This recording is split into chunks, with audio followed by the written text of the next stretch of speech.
आज मैं बॉलीवुड की एक ऐसी कहानी को लेकर आई हूँ जिसके बारे में सुनकर आप लोग भी दंग रह जाएंगे। एक ऐसा पिता जिसने फिल्म बनाई तो वो फिल्म हो गई फ्लॉप, और बहुत प्रेम और बहुत उत्साह के साथ उन्होंने वो पिक्चर बनाए थे। और उसी फिल्म को 22 साल बाद जब बेटा ने बनाया तो इतिहास रच दिया। तो चलिए बताते हैं वो कौन थे डायरेक्टर और कौन थी मूवी।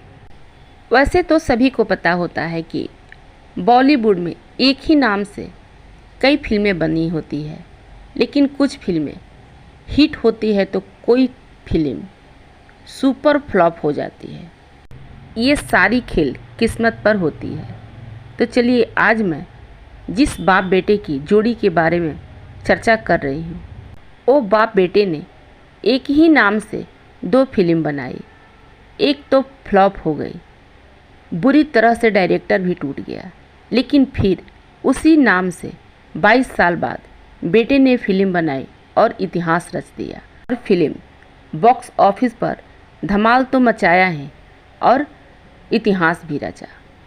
ये बाप बेटे की जोड़ी कोई और नहीं बल्कि यश जौहर और करण जौहर हैं। ये दोनों लोग एक ही नाम से अग्निपथ फिल्म बनाई, लेकिन पिता ने बनाई तो फ्लॉप कर गई, और 22 साल बाद बेटे ने बनाया यानी कि करण जौहर ने बनाया तो वो इतिहास रच दिए। साल 1990 में जब पिता ने बनाई तो वही फिल्म फ्लॉप हो गई, और 2012 में जब बेटे ने यानी करण जौहर ने बनाई तो इतिहास रच दिए। दोनों फिल्मों का नाम भले ही एक रहा, लेकिन किस्मत और बॉक्स ऑफिस का सफ़र बिल्कुल अलग रहा, क्योंकि पिता यश जौहर ने 1990 में इसे बनाया था और बेटा करण जौहर ने साल 2012 में रीमेक किया था। यश जौहर हिंदी सिनेमा के उन निर्माताओं में से वो गिने जाते हैं जिन्होंने बॉलीवुड को अंतर्राष्ट्रीय स्तर तक अलग पहचान दिलाने वाले अहम भूमिका निभाई थी। फिल्म फोटोग्राफर से लेकर उन्होंने अपने करियर की शुरुआत भी की। फिल्मों की दुनिया में उनका मन ऐसा बसा था कि वे यही होकर रह गए। यश जौहर ने एक्ट्रेस मधुबाला की भी कई तस्वीरें क्लिक किए थे, जो कि वो किसी से भी अपनी तस्वीर जल्दी नहीं खिंचवाती थी। लेकिन फोटोग्राफी छोड़ो, यश जौहर ने कई फिल्मों के प्रोडक्शन का भी काम संभाला। आपको बता दूं कि यश जौहर ने अपनी लाइफ में कई फिल्मों के प्रोडक्शन का भी काम संभाला था। बाद में अपने इसी अनुभव के बदौलत उन्होंने धर्मा प्रोडक्शन जैसे बड़े प्रोडक्शन हाउस की स्थापना भी किए थे। इसके तले उन्होंने दोस्ताना, अग्निपथ, गुमराह, कुछ कुछ होता है और कभी खुशी कभी गम जैसी फिल्मों का भी निर्माण उन्होंने किया। मैं आप लोगों को ये भी बताना चाहूँगी कि उनकी फिल्में के रिश्तों में गर्माहट, भव्यता और भारतीय संस्कृति की झलक भी देखने को मिलती थी। यहाँ तक कि यश जौहर को एक दूरदर्शी निर्माता और हिंदी सिनेमा के स्तंभ के रूप में भी याद किया जाता है।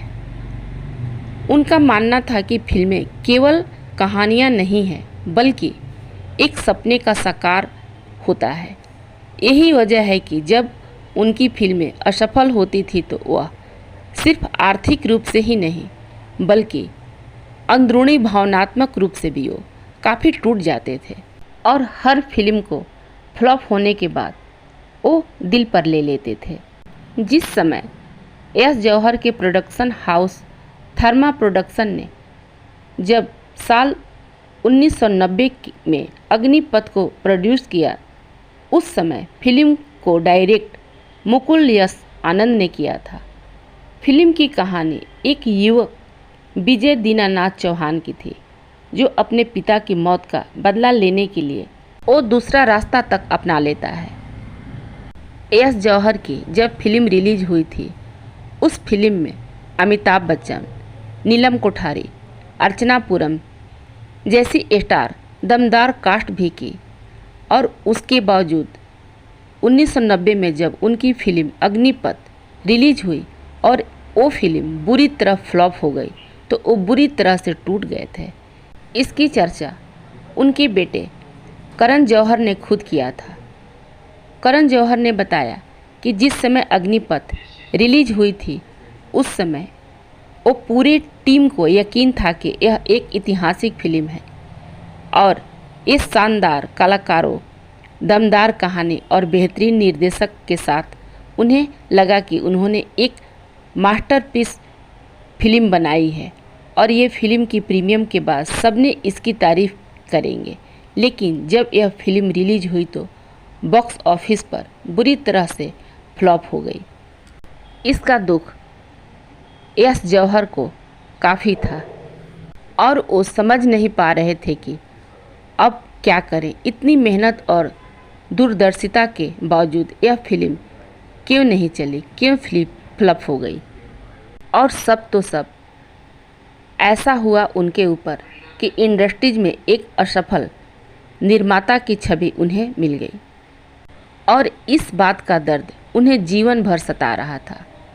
इसका दर्द उनके बेटे करण जौहर ने भी खुद महसूस किया और उन्होंने बताया। लेकिन जो बात मैं आप सबों को बताना चाहती हूँ वो शायद सब किसी को नहीं पता होगा। उसी फिल्म का रीमेक करके उनके बेटे करण जौहर ने 22 साल बाद 2012 में अपने पिता के अधूरे सपने को पूरा करने और उन्हें वह सम्मान वापस दिलाने के लिए अग्निपथ का फिर से रीमेक फिल्म बनाकर रिलीज किया था। जब अग्निपथ दोबारा रिलीज हुई तो उस समय उसके डायरेक्टर करण जौहर खुद थे जो अपना डेब्यू कर रहे थे। कहानी मूल रूप से वही थी।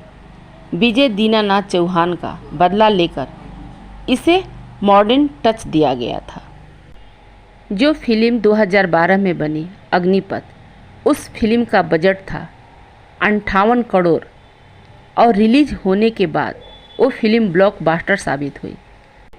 और आपको बता दूं कि 58 करोड़ की लागत का फिल्म का कलेक्शन हुआ था मात्र भारत में 120 करोड़ रुपए, जबकि world wide gross collection 193 crore रुपया तक पहुंच गया था और इसे सुपर हिट का दर्जा मिला और 2012 की सबसे ज़्यादा 5वीं सुपर हिट फिल्म साबित हुई और ज़्यादा कमाई करने वाली भी फिल्म ये साबित हुई। इस फिल्म के साथ करण जौहर ने महसूस किया कि उन्होंने अपने पिता का वह सम्मान वापस दिला दिए हैं। करण जौहर ने एक इंटरव्यू में कहा था कि मेरे लिए यह फिल्म बनाने के लिए मेरे पापा के लिए एक बहुत बड़ा न्याय करना था, क्योंकि 1990 में जो फिल्म फ्लॉप हुई थी उसका दर्द मुझे महसूस था और मैं उस फिल्म को सफल बनाकर अपने पिता को श्रद्धांजलि देना चाहता था। डायरेक्टर यश जौहर और डायरेक्टर करण जौहर के जीवन से जुड़ी, यानी कि पिता और बेटे के जीवन से जुड़ी कहानी को जानकर आपको कैसा लगा? यदि अच्छा लगा हो तो हमें लाइक और सब्सक्राइब करना बिल्कुल ही नहीं भूलेंगे। तब तक के लिए हमें आज्ञा दीजिए। Thank you.